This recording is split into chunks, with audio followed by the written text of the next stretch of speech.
Taking a look at Stevens Pass. It cannot kick off its ski season just yet because of the recent rain and the warm temperatures. This time last year, you might remember a lot of ski resorts were already open, or at least they had a reopening date.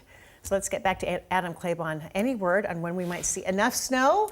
I mean, we do see some snow later into the week as things cool down, but not enough. Like you said, we're going to get moisture out of here. It seems like every time we get the heavy moisture, it comes along in the form of rain. So snow levels will start to fall back down by Thursday and Friday, down to around 3,500 to 4,000 feet into those couple of days. But we do expect, too, at the same time, the moisture to be pretty much gone by that time. It was up around 9,000 feet today, dropping to only 8,000 feet for tomorrow. And then we could start to see those numbers bounce back up again, heading up to around 6,000, 7,000 feet Saturday and Sunday, and heading into the start of next work week. And well, with those higher snow levels, temperatures were in the low to mid 50s, so relatively warm for this time of the year across western Washington. And with all of that coming through with the atmospheric river, well, it brings in a lot of heavy rain out along the coast, at least. That rain shadowing effect, check out what it did for spots just east of the Olympic Mountains. Only 0.18 of an inch in Bremerton and less than 2/10 in Seattle, and then less than 1/10 of an inch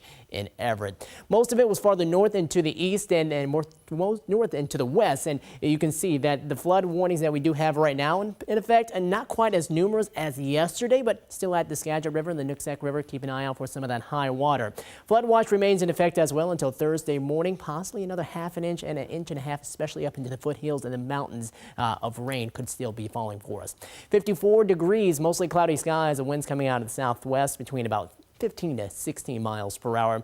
Current temperature sitting at 54 in Arlington, sitting at 56 in Renton. So these temperatures really haven't cooled down a whole lot from where they topped off earlier into the day, and really are not going to see much of a cool down into the night as we're still under this warm front. Now the warm front is lifting northward. That's why a lot of the heavier rain is now beginning to lift into British Columbia. We see some showers kind of here and there, maybe some heavier bands coming through like the one we just saw a couple of hours ago moving through parts of King County, and that's now out of here, and just a few more light sprinkles still associated with many of the rainfall showers as we go on into this evening. And then you can see some more steady rain as you get closer to the coast. Otherwise, a lot of it's going to be beginning to taper off for tonight as it lifts northward.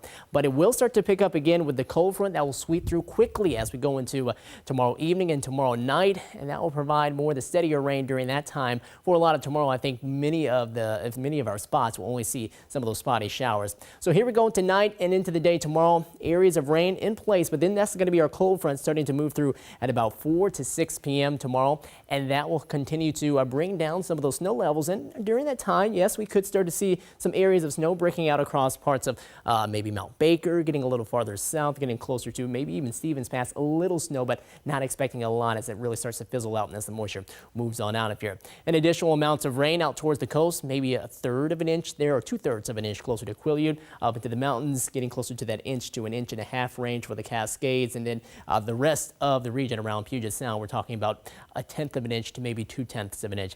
And the snow amounts, most of it farther north, closer to Mount Baker, getting closer to 1/2 a foot there, maybe an inch in Stevens Pass, but not going to be a big snow producer as this system starts to move on through. Showers move north tonight, still kind of breezy with winds out of the southwest between 10 to 15 miles per hour. We'll top off at 57 tomorrow, winds out of the south between 10 to 20. Cooling down and drying out for Friday, but that looks to be the only dry day we have. For the weekend, we'll see more showers move on through. Temperatures only topping off in the 40s Saturday through Tuesday.